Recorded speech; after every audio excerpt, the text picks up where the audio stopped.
Good morning students, कैसे हैं आप सभी बच्चों। एसएसटी में हम राजनीति विज्ञान के अंतर्गत चैप्टर 12 लोकतंत्र क्या, लोकतंत्र क्यों पढ़ रहे हैं, जिसमें बच्चों हमने लास्ट क्लास में लोकतंत्र के गुण एवं पक्ष में तर्क पढ़ा। और बेटा आज हम पढ़ेंगे लोकतंत्र के दोष एवं विपक्ष में तर्क। बच्चों लोकतंत्र प्रणाली में गुणों के साथ साथ कुछ दोष भी पाए जाते हैं और लोकतंत्र की आलोचना के निम्नलिखित आधार हैं। सबसे पहला है गुणों की अपेक्षा संख्या पर अधिक बल। बेटा लोकतंत्र में गुणों की अपेक्षा व्यक्तियों की जो संख्या होती है उस पर अधिक बल दिया जाता है। जिस दल या समूह के पास ज़्यादा लोगों का समर्थन है वो चुनाव में विजयी होता है, उसकी चुनाव में जीत होती है, चाहे वे व्यक्ति अज्ञानी ही क्यों ना हो अथवा उनका समर्थन किसी प्रकार से प्राप्त किया गया हो। दूसरा है बच्चों बहुमत की तानाशाही। बच्चों लोकतंत्र में बहुसंख्यक वर्ग अपनी संख्या के बल पर विजय प्राप्त करके सत्ता प्राप्त करता है ना, और अल्पसंख्यक वर्गों को अपनी आकांक्षाओं की पूर्ति तथा समस्याओं के समाधान के लिए जो बहुसंख्यक वर्ग है उसकी इच्छा पर निर्भर रहना पड़ता है, जिससे बहुमत अथवा बहुसंख्यक की तानाशाही स्थापित हो जाती है और वो क्या करते हैं, वो अपना मनमाना व्यवहार करते हैं और जनता की उपेक्षा करते हैं। जनता का शासन अवास्तविक तथा अव्यावहारिक। बेटा वर्तमान में प्रचलित निर्वाचन प्रणाली के अत्यंत दोषपूर्ण होने के कारण चुनी गई सरकार जनता का प्रतिनिधित्व करती है। इस बात की गारंटी नहीं दी जा सकती। जैसे सन 1962 के लोकसभा चुनाव में कांग्रेस पार्टी को केवल 45% वोट ही मिले थे, लेकिन उसे 73% से भी अधिक सीटों पर विजय प्राप्त हुई। संकट काल के लिए अनुपयुक्त। बच्चों लोकतंत्र में निर्णय बहुत ही वाद विवाद के बाद लिए जाते हैं ना। पहले किसी भी मुद्दे पर बहुत बहस होती है और फिर बाद में उस पर निर्णय लिया जाता है, और संकट काल में निर्णयों में हुई देरी किसी भी राष्ट्र के लिए नकारात्मक सिद्ध हो सकती है। इसलिए लोकतांत्रिक सरकारें युद्ध और दूसरे जो संकटकालीन स्थिति है उसमें कमजोर सिद्ध होती है।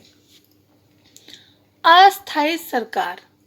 बेटा समकालीन लोकतांत्रिक व्यवस्थाओं में राजनीतिक दलों की अधिकता के प्रभाव स्वरूप गठबंधन सरकारों का निर्माण होता है ना, गठबंधन से सरकार बनती। और बेटा सरकार के विभिन्न घटकों में तालमेल न होने तथा अपने स्वार्थी जो उनके हित होते हैं अपने स्वार्थ को प्रमुखता देने के कारण विघटन का खतरा बना रहता है, जिससे शासन व्यवस्था में अस्थायित्व उत्पन्न होता है।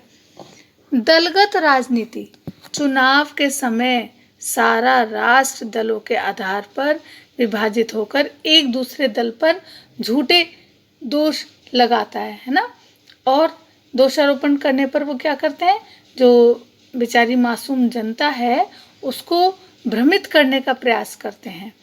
लोकतंत्र में प्राय राजनीतिक दल जो होते हैं वो स्वार्थी हितों की पूर्ति के लिए वोट बैंक की राजनीति, झूठे आश्वासन और षड्यंत्रकारी राजनीति को बढ़ावा देकर देश के समरसतापूर्ण वातावरण को खराब करते हैं।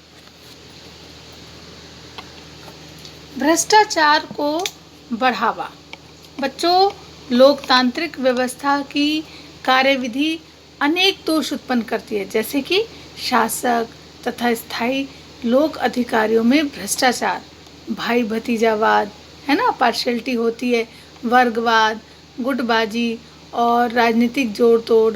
चुनाव के बाद सत्ताधारी दल की सहायता करने वाले जो व्यक्ति होते हैं वो शासकों को अनैतिक और लोगों के विरुद्ध, लोगों की भलाई के विरुद्ध काम करने के लिए वो क्या करते हैं, उनको बाध्य करते हैं, फोर्स करते हैं उनको, जो देश के विकास और एकता के लिए एक गंभीर चुनौती पैदा करते हैं। समय और धन की हानि। बच्चों, लोकतांत्रिक देशों में संसद वर्तमान में केवल वाद विवाद का मंच बन गई है, केवल बहस का मंच बन गई है। इसके अलावा इनमें राष्ट्रीय आय, धन विशाल मात्रा में लंबी चर्चाओं में व्यय किया जाता है। व्यक्तिगत स्वतंत्रता तथा समानता का विरोधी। बेटा, सत्तारूढ़ व्यक्ति के मूर्ख तथा अयोग्य होने पर लोकतंत्र में अराजकता और निरंकुशता स्थापित हो जाती है, जिसके कारण जो व्यक्तिगत स्वतंत्रता है और समानता है वो विध्वंस हो जाती है ना। बच्चों, लोकतंत्रीय शासन प्रणाली में फैला भ्रष्टाचार लोगों को अनैतिक आचरण की ओर ले जाता है, जिसके कारण जो योग्य, शिक्षित और ईमानदार मतदाता हैं वो राष्ट्रीय हितों के प्रति उदासीन हो जाते हैं। बच्चों, भले ही हमारी जो लोकतंत्र है, हमारी लोकतंत्र प्रणाली है, उसमें कितने ही दोष हों, लेकिन फिर भी ये तानाशाही की तुलना में कहीं ज़्यादा श्रेष्ठ शासन प्रणाली है। इसीलिए बेल्जियम, स्वीडन और फ्रांस आदि की शासन प्रणालियों में अनेक सुधार करके श्रेष्ठ लोकतंत्र प्रणाली बनाई गई है।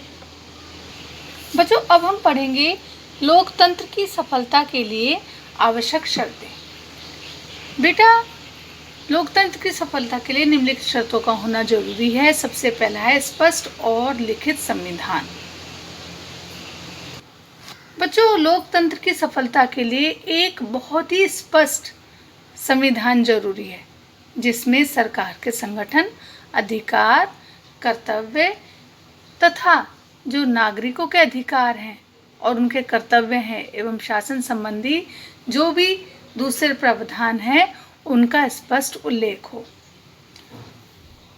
दूसरा है लोकतांत्रिक मूल्यों में आस्था। बच्चों, देश के जो नागरिक हैं वो लोकतंत्र में बहुत आस्था रखते हैं, विश्वास रखते हैं तथा बच्चों, देश के जो नागरिक हैं वो लोकतंत्र में आस्था रखते हैं, विश्वास रखते हैं और वे न केवल राजनीतिक प्रणाली के रूप में बल्कि जीवन पद्धति के रूप में भी लोकतांत्रिक मूल्यों को अपनाने के लिए सहमत हों।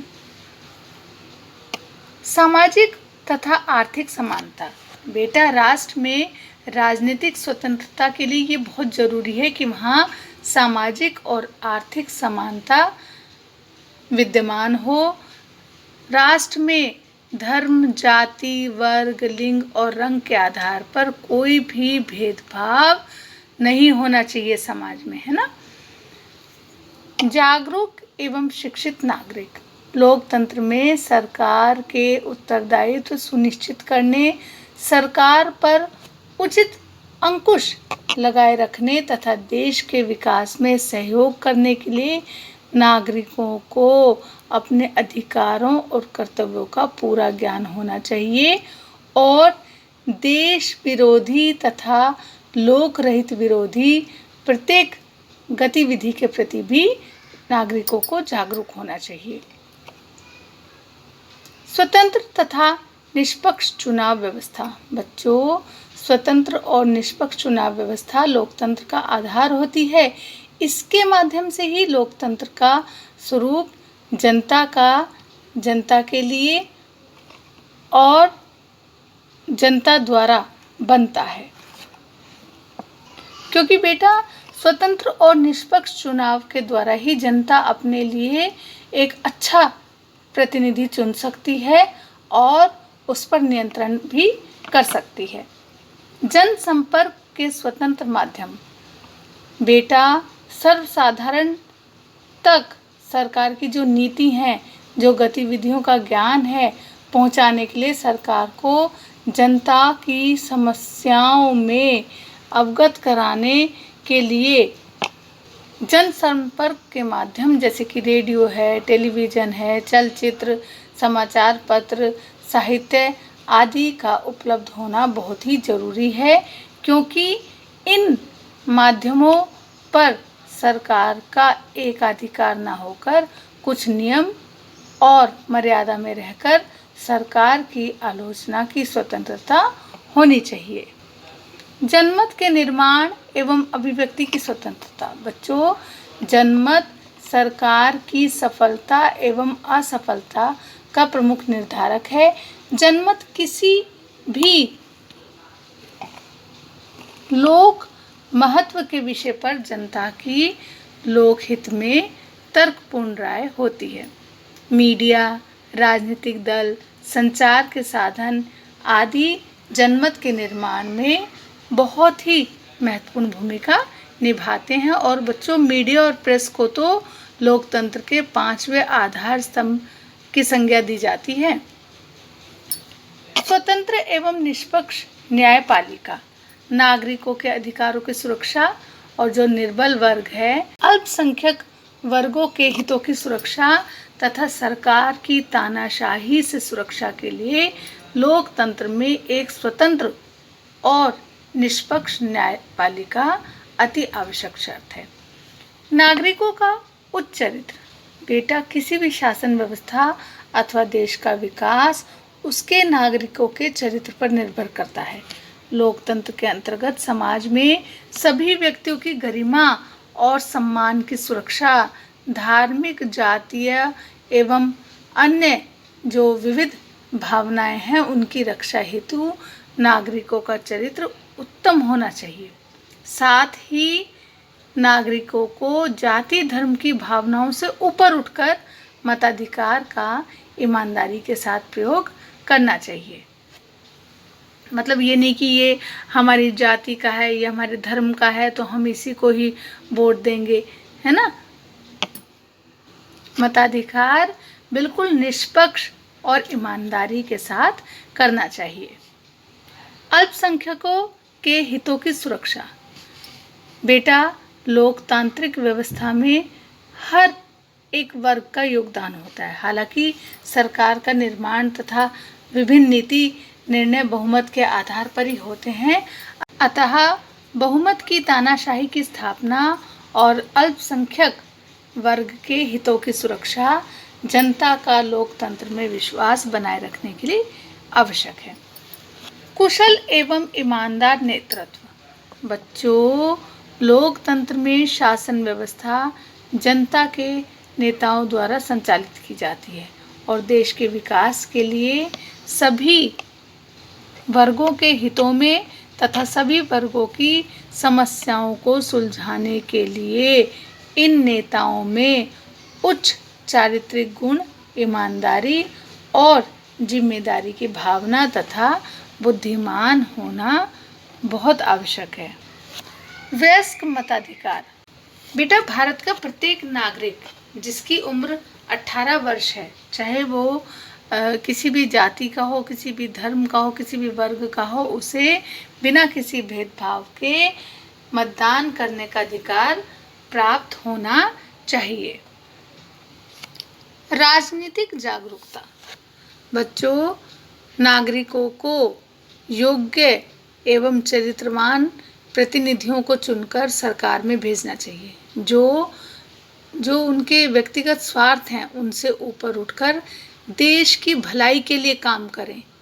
नागरिकों को देश की सामाजिक आर्थिक स्थिति का ज्ञान होना चाहिए, जिससे वे सरकार की जो जन विरोधी नीतियां हैं उनका विरोध कर सकें। इस प्रकार ये स्पष्ट है कि लोकतंत्र की सफलता के लिए नागरिकों तथा सरकार को अपने जो उनके व्यक्तिगत हित हैं, जो उनकी महत्वाकांक्षाएं हैं, उनको त्याग कर अपने देश की भलाई के प्रति, अपने राष्ट्र के हित के प्रति समर्पित रहना चाहिए, जिससे राष्ट्र सामाजिक, आर्थिक, राजनीतिक तथा नैतिक रूप से सशक्त एवं सुदृढ़ हो सके।